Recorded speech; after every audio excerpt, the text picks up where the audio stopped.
Om Swastiastu, perkenalkan nama saya Niputo Ayu Ganditaliana, NIM 18130111088. Pada kali ini saya akan mempresentasikan mengenai proposal saya dengan judul Pengaruh Modal Pembelajaran Berbasis Project Based Learning berbantuan Google Classroom dan Video Conference terhadap hasil belajar matematika siswa kelas 11 di SMA Negeri 1 Slemadeg. Baik, adapun latar belakang dari penelitian yang saya buat ini yaitu perkembangan pendidikan di era revolusi 4.0 ditandai dengan adanya pemanfaatan teknologi digital dalam kegiatan pembelajaran yang membuat kegiatan pembelajaran berlangsung secara kontinu tanpa batas ruang dan juga waktu. Nah, dalam pendidikan harus diimplementasikan dengan merujuk pada paradigma baru pendidikan yang berserikan bahwa siswa sebagai konektor, kreator, dan konstruktivis dalam rangka produksi aplikasi pengetahuan secara inovatif. Dan dalam era ini, pendidikan juga harus mewujudkan penguasaan keterampilan abad ke-21, yaitu 4C.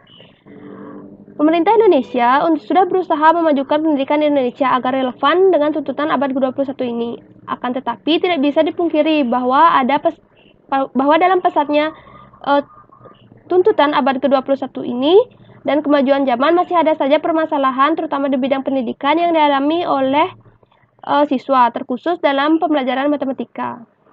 Nah, salah satunya adalah kurangnya pembelajaran yang mendorong siswa untuk mengaplikasikan pengetahuan yang dipelajarinya untuk memecahkan permasalahan dunia nyata di sekitar mereka dan memberikan suatu makna bagi diri sendiri. Nah, selama ini siswa dibiasakan untuk melatih pemecahan soal secara mandiri di rumah berupa pekerjaan rumah atau yang sering dikenal sebagai PR. Nah, tanpa diarahkan untuk menyelesaikan proyek yang relevan dengan suatu pembelajaran. Akibatnya, siswa akan tahu konsep tetapi tidak dapat mengaplikasikan dan menyelesaikan soal atau permasalahan dengan baik. Lalu, pembelajaran matematika terkhusus di jenjang SMA kebanyakan menggunakan model pembelajaran konvensional di mana guru lebih aktif dan siswa tersebut akan menjadi pasif. Nah, dampak dari proses pembelajaran matematika tersebut adalah rendahnya hasil belajar, khususnya pada ranah kognitif siswa. Nah, hal tersebut dapat dilihat dari capaian hasil ujian nasional matematika jenjang SMA pada tahun 2019 yang sangat rendah dengan nilai rata-rata 38,60. Lalu menurut penelitian yang dilakukan oleh Martina Falsum pada tahun 2017 menunjukkan bahwa peningkatan hasil belajar siswa yang dilakukan dengan adanya penggunaan metode pembelajaran yang tepat.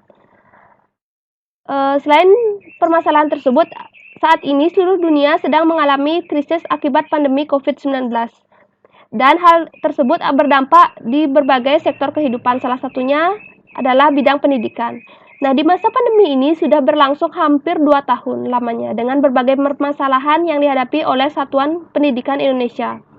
Oleh karena itu, Menteri Pendidikan Republik Indonesia mengeluarkan SKB 4 Menteri tentang panduan penyelenggaraan pembelajaran di masa pandemi COVID-19.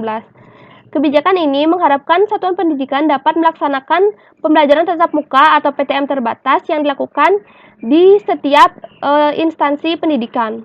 Hal ini untuk meminimalisir penyebaran COVID-19. Nah, dengan adanya PTM terbatas, maka waktu untuk kegiatan pembelajaran akan terbatas pula. Hal ini akan menjadi suatu masalah baru dalam pembelajaran terkhususnya pembelajaran matematika. Nah, untuk mengatasi masalah di atas, saat ini penting dilakukan suatu perubahan proses pembelajaran matematika guna meningkatkan hasil belajar matematika siswa. Guru tidak dapat merubah waktu pembelajaran di kelas karena itu sudah tertuang dalam aturan yang dibuat dalam panduan pembelajaran tatap muka yang dikeluarkan oleh Kemendikbud. Tetapi untuk model pembelajaran itu dapat dirubah dan disesuaikan dengan kebutuhan siswa. Nah, model yang dipilih haruslah sesuai dengan karakteristik yang diperlukan oleh siswa. Dan juga mampu memaksimalkan proses pembelajaran matematika pada situasi PTM terbatas seperti saat ini. Model pembelajaran yang dipilih juga harus mampu mengoptimalkan hasil belajar siswa nantinya. Model pembelajaran yang diperlukan adalah model pembelajaran yang berorientasi pada proses dan juga produk sebagai hasil serta memberi kesempatan kepada siswa untuk mengerjakan sendiri pemecahan masalah matematika dalam kehidupannya sehari-hari. Nah, model pembelajaran yang sekiranya dapat mengakomodasi hal tersebut adalah model pembelajaran berbasis proyek atau project based learning. Selain model pembelajaran, adapun yang perlu diperhatikan dalam hal ini adalah media pembelajaran yang digunakan. Dengan melihat situasi PTM terbatas, maka media pembelajaran menjadi suatu hal yang sangat penting. Menurut penelitian yang dilakukan oleh Hamidi 2021, itu memperlihatkan bahwa Google Classroom itu efektif untuk proses pembelajaran dan berpengaruh terhadap hasil belajar siswa. Oleh karena itu, media pembelajaran sangatlah penting digunakan sebagai alat bantu dalam proses pembelajaran. Di mana Google Classroom pada bahasan kali ini itu bisa menjadi sarana diskusi, pendistribusian materi, pengumpulan tugas, bahkan menilai tugas-tugas yang dikumpulkan oleh siswa. Nah, selain media pembelajaran Google Classroom, ada berbagai media pembelajaran lain yang sering digunakan. Salah satunya adalah video conference. Sesuai dengan penelitian yang dilakukan oleh Herni Ari pada tahun 2020 menyatakan bahwa video conference secara praktis digunakan untuk pembelajaran daring. Salah satu media pembelajaran yang paling banyak digunakan itu juga adalah video conference. Karena memfasilitasi siswa dan guru bertemu tatap muka online. Nah, dengan melakukan pertemuan tatap muka online, guru akan lebih mudah mengetahui keadaan belajar siswa. Lalu, penelitian yang dilakukan oleh Hamidi lagi pada tahun 2021 menyatakan bahwa Google Classroom dan juga video conference dapat meningkatkan kualitas pembelajaran matematika. Nah, berdasarkan keunggulan dari media pembelajaran Google Classroom dan juga video conference ini, juga melihat keeksistannya dalam proses pembelajaran di masa pandemi, membuat model media pembelajaran ini cocok untuk digunakan sebagai media dalam penelitian kali ini.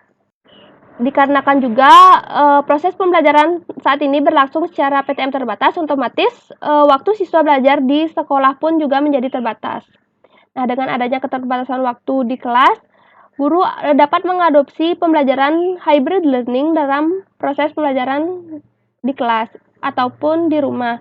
Jadi dalam proses pembelajaran akan ada pembelajaran online melalui media pembelajaran Google Classroom dan video conference, dan juga pembelajaran offline di kelas.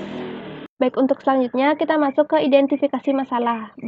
Berdasarkan yang telah dikemukakan tadi pada latar belakang, maka beberapa masalah yang dapat diidentifikasi adalah yang pertama yaitu hasil belajar matematika siswa masih rendah. Yang kedua adalah proses pembelajaran PTM yang berlangsung saat ini itu berpusat kepada guru atau teacher center. Jadi guru lebih mendominasi pembelajaran dibandingkan dengan siswa. Lalu yang ketiga adalah pada saat proses pembelajaran berlangsung, guru tersebut jarang sekali mengaplikasikan model pembelajaran yang tepat dan juga penggunaan media pembelajaran yang tepat. Baik, untuk selanjutnya kita masuk ke pembatasan masalah. Nah, dalam penelitian kali ini terdapat batasan-batasan yang membatasi pelaksanaan penelitian yang dilakukan. Di antaranya, yang pertama adalah penelitian ini hanya terbatas pada siswa kelas 11 di SMA Negeri 1 Slemadeg tahun ajaran 2021-2022. Lalu yang kedua, mengingat situasi pandemi COVID-19, maka pembelajaran di sekolah dilaksanakan secara PTM terbatas. Oleh karena itu, penelitian ini mengadopsi hybrid learning dalam penerapannya. Lalu yang ketiga, yang dijadikan fokus dalam penelitian ini adalah hasil belajar matematika siswa terfokus pada ranah kognitif dan juga penerapan model pembelajaran berbasis project-based learning berbantuan Google Classroom dan video conference. Berdasarkan dari pemaparan latar belakang dan identifikasi masalah, maka didapatkan rumusan masalah yaitu apakah hasil belajar matematika siswa kelas 11 di SMA Negeri 1 Slemadeg yang dibelajarkan dengan model pembelajaran berbasis project-based learning berbantuan Google Classroom dan video conference itu lebih baik dibandingkan dengan hasil belajar matematika siswa yang dibelajarkan dengan pembelajaran konvensional. Adapun tujuan dari penelitian ini yaitu untuk mengetahui apakah hasil belajar matematika siswa kelas 11 di SMA Negeri 1 Slemadeg itu yang dibelajarkan dengan model pembelajaran berbasis project-based learning berbantuan Google Classroom dan video conference itu lebih baik dibandingkan hasil belajar matematika siswa yang dibelajarkan dengan pembelajaran konvensional. Lalu kita masuk ke definisi operasional. Di sini yang pertama adalah model pembelajaran berbasis project-based learning. Model pembelajaran berbasis project-based learning merupakan model belajar yang melibatkan siswa secara langsung dalam memecahkan permasalahan yang ditugaskan sesuai dengan materi pembelajaran. Siswa diberi kesempatan untuk aktif mengumpulkan dan mengintegrasi pengetahuan pengetahuan baru berdasarkan pengalaman dan dalam beraktivitas secara nyata melalui pembuatan sebuah proyek. Yang kedua yaitu Google Classroom, yang merupakan sebuah aplikasi yang memungkinkan terciptanya ruang kelas di dunia maya. Selain itu juga Google Classroom bisa menjadi sarana diskusi, pendistribusian materi, pengumpulan tugas, bahkan penilaian tugas. Lalu yang ketiga ada video conference. Itu merupakan teknologi yang memungkinkan pengguna yang berada pada lokasi yang berbeda untuk mengadakan pertemuan tatap muka online tanpa harus berpindah dari satu lokasi secara bersamaan. Nah, salah satu media pembelajaran yang paling banyak digunakan atau paling eksis itu adalah video conference. Lalu, model pembelajaran berbasis project-based learning berbantuan Google Classroom dan video conference. Nah, model pembelajaran project-based learning berbantuan Google Classroom dan video conference ini adalah model pembelajaran yang dengan langkah-langkah sintaks model pembelajaran project-based learning yang dikolaborasikan dengan media pembelajaran yaitu Google Classroom dan video conference. Dalam pelaksanaannya, pembelajaran mengadopsi hybrid learning dengan langkah-langkah dari model pembelajaran project-based learning yang akan dijalankan dengan bantuan dari media pembelajaran Google Classroom dan video conference. Lalu yang kelima adalah pembelajaran konvensional, yaitu pembelajaran yang sering disebut dengan pendekatan pembelajaran klasik, adalah sebuah pola pembelajaran yang menekankan pada otoritas pendidik dalam pembelajaran. Lalu yang terakhir adalah hasil belajar matematika siswa, di mana hasil belajar yang dimaksud dalam penelitian ini adalah skor yang menunjukkan tingkat penguasaan atau pemahaman siswa setelah diajarkan dengan model pembelajaran project-based learning, atau skor yang diperoleh oleh siswa setelah mengerjakan post-test. Dan hasil belajar yang digunakan yaitu berdasarkan ranah kognitif. Selanjutnya, kita masuk ke kajian teori, yaitu yang pertama, model pembelajaran project-based learning. Dengan pengertian, model pembelajaran project-based learning diartikan sebagai pembelajaran yang terstruktur di mana siswa akan terlibat dalam memahami pengetahuan dan terpusat pada siswa, di mana model pembelajaran ini memfokuskan pada proses pengetahuan yang dialami oleh siswa melalui pembuatan sebuah proyek. Nah, adapun sintaks dari model pembelajaran project-based learning ini, yang pertama yaitu menentukan pertanyaan yang fundamental, yang kedua adalah merancang perencanaan proyek, yang ketiga yaitu merancang jadwal, yang keempat adalah membimbing siswa dan melihat kemajuan yang dialami oleh siswa, yang kelima yaitu menguji hasil yang didapatkan, dan yang terakhir adalah mengevaluasi atau memberikan kritik juga saran terhadap hasil atau proyek yang telah dikerjakan oleh siswa. Lalu selanjutnya yaitu media pembelajaran. Media pembelajaran di sini kita menggunakan dua, yaitu Google Classroom dan video conference. Untuk Google Classroom itu merupakan platform yang bertujuan untuk membantu siswa atau guru jika kedua hal tersebut atau siswa dan gurunya berhalangan untuk bertemu secara langsung, baik itu di kelas, serta dapat berkomunikasi dengan siswa tanpa harus terikat dengan jadwal pembelajaran. Nah, Google Classroom memudahkan guru dalam mengelola pembelajaran secara online dan secara kreatif juga inovatif. Lalu selanjutnya, media pembelajaran video conference itu merupakan sebuah teknologi yang memungkinkan pengguna yang berada di suatu lokasi yang berbeda dapat melakukan pertemuan tatap muka tanpa memindah di suatu lokasi yang bersama. Nah, fungsi dari komunikasi video conference ini adalah membuat orang melakukan komunikasi dan melakukan koordinasi dan juga pertemuan jarak jauh tanpa harus melakukan pertemuan langsung secara tatap muka di suatu tempat secara bersamaan. Lalu selanjutnya, mengenai hasil belajar matematika, di sini hasil belajar itu merupakan suatu kemampuan yang dimiliki oleh siswa setelah ia menerima pengalaman belajarnya.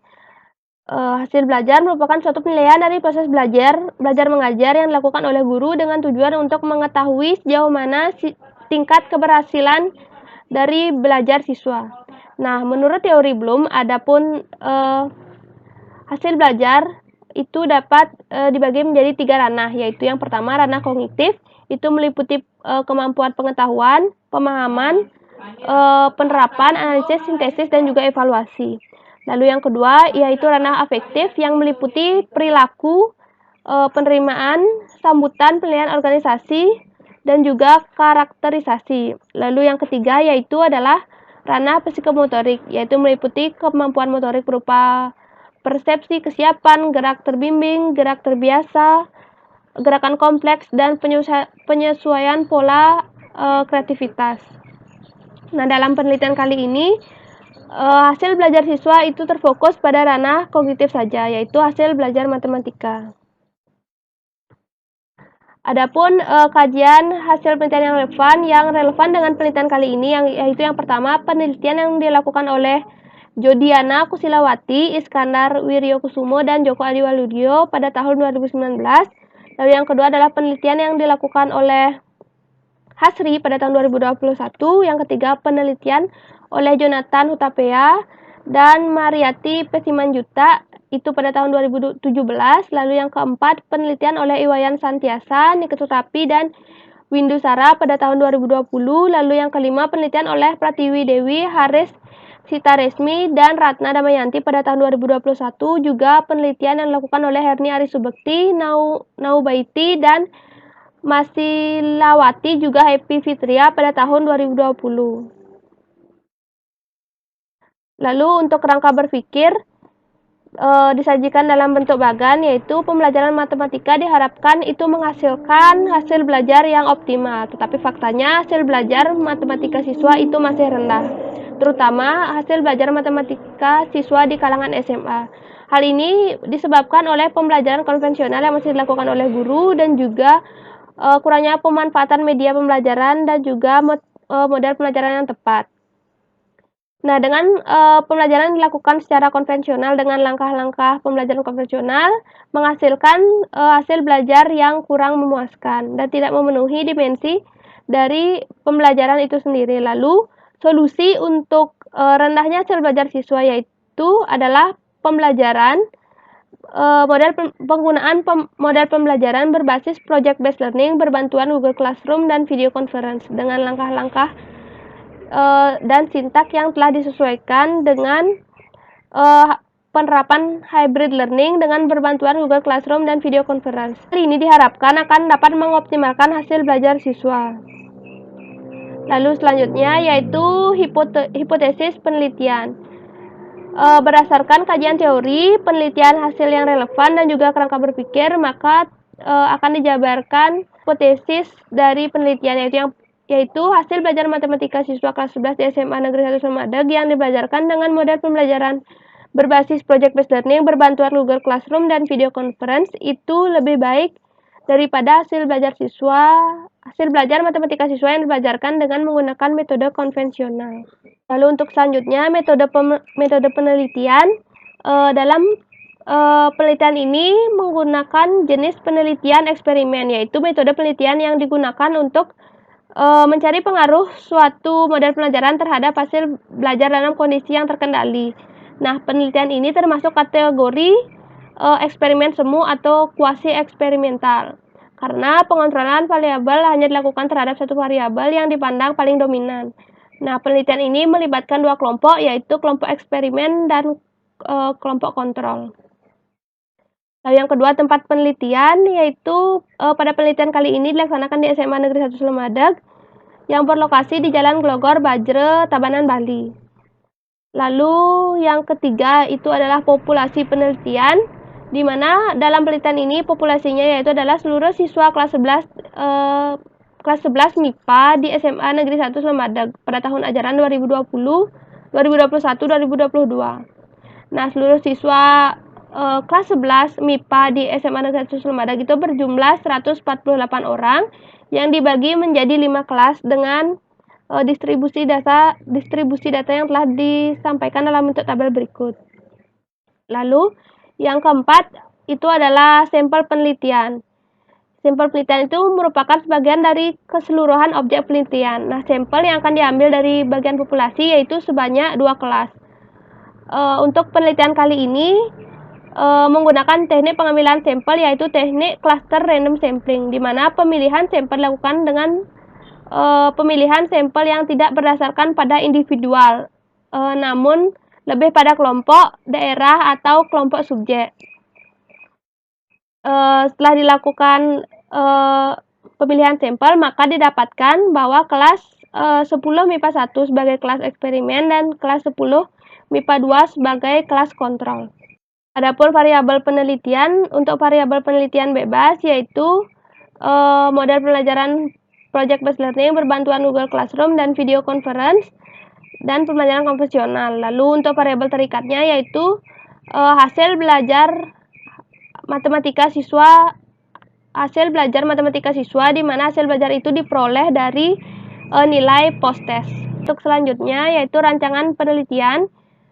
Di sini menggunakan desain penelitian eksperimen post test only control group design. Nah, rencana yang akan dilakukan ini hanya memperoleh perbedaan hasil belajar matematika siswa antara kelas eksperimen dan juga kelas kontrol.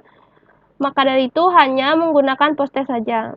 Lalu yang ketujuh yaitu adalah prosedur penelitian. Nah, pelaksanaan penelitian ini dilakukan dalam 3 tahap, yaitu yang pertama tahap persiapan, yang meliputi melakukan observasi, menentukan populasi, menentukan sampel, menyusun perangkat pembelajaran, mengkonsultasikan perlengkapan pembelajaran dan juga media pembelajaran yang akan digunakan, menyusun instrumen penelitian, mengkonsultasikan instrumen penelitian dengan guru matematika dan dosen pembimbing, lalu melakukan uji coba instrumen penelitian. Lalu yang kedua yaitu tahap pelaksanaan, di mana kita akan melakukan kegiatan pembelajaran sesuai dengan perlakuan, lalu melakukan post test, dan tahap akhir itu menganalisis data hasil penelitian dan melakukan uji hipotesis. Untuk yang ke-8 yaitu instrumen penelitian. Di sini menggunakan tes soal pilihan ganda. Lalu yang ke-9 yaitu uji coba instrumen penelitian. Nah, uji coba instrumen penelitian ini dilakukan untuk memperoleh gambaran secara empirik terkait instrumen hasil belajar matematika siswa apakah sudah layak digunakan sebagai instrumen penelitian. Nah, untuk yang pertama yaitu uji validitas isi Gregory. Lalu yang kedua konsistensi internal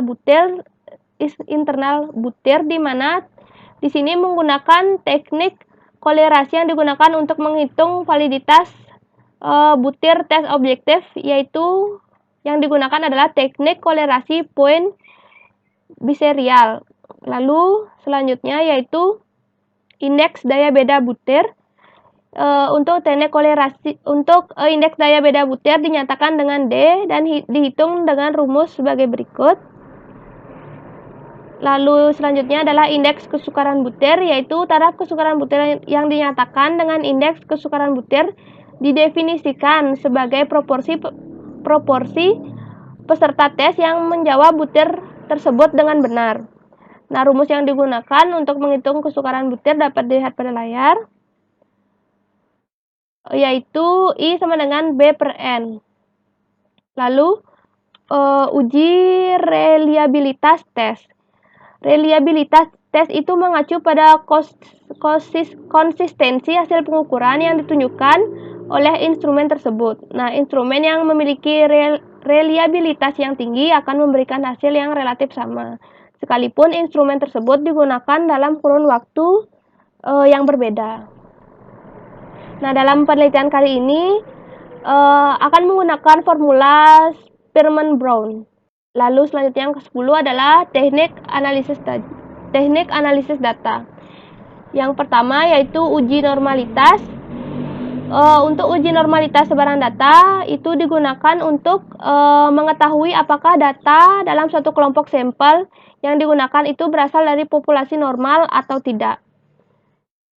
Untuk teknik ujinya menggunakan teknik uji Lilliefors. Lalu yang kedua adalah uji homogenitas. Nah, uji homogenitas ini bertujuan untuk menunjukkan apakah dua buah data sampel berasal dari populasi yang memiliki varians yang sama. Nah, untuk teknik ujinya itu menggunakan teknik uji Levin. Lalu selanjutnya yaitu yang ke-10 adalah uji hipotesis. Di sini saya membuat 3 kemungkinan yang terjadi pada data, yaitu yang pertama jika data berdistribusi normal dan jika data memiliki varians yang sama maka saya akan menggunakan uji T. Lalu kemungkinan yang kedua jika data itu tidak normal dan tetapi data memiliki varians yang sama maka saya akan menggunakan uji Mann-Whitney. Lalu jika data tersebut memiliki distribusi yang normal dan tetapi tidak tetapi variansnya tidak sama, maka saya akan menggunakan uji T-aksen. Baik, sekian presentasi saya mengenai proposal yang telah saya susun. Jika ada salah kata, mohon dimaafkan. Saya tutup dengan Paramasanti. Om Santi Santi Santi Om.